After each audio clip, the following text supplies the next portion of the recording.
Mana-mana yang istilahnya degil ataupun tak mau ikut, kita terpaksa chop off lah. Ini stick sikit lah kan.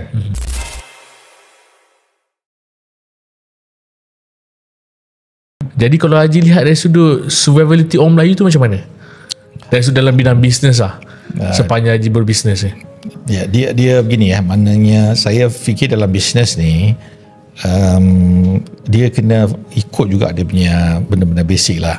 Contoh bisnes ni kita deal dengan customer. Customer is about relationship kan. Jadi bila relationship bagus, kita create and keep tu kan. Jadi kalau kita jadi, hatta kalau kita kedai mobile phone pun, baiki pun, kalau kita dapat seorang customer, kita jaga dengan baik, dia puas hati, akan datang lagi. Betul. So is creating and keeping, izin bahasanya. Jadi lama-lama base dia jadi besar lah. Kalau tiap kali kita customer datang, kita jaga, kita bagi bisnes dengan baik, maka orang akan datang, repeat customer lah. Satisfied customer is the best salesman, orang sebut kan, dalam bahasa Inggeris sebagainya. Lagi satu, kalau kita kata tadi persoalan tadi sebut itulah orang Melayu, ini saya rasa itu kita kena pastikan hadapi lah, itu cabaran dia.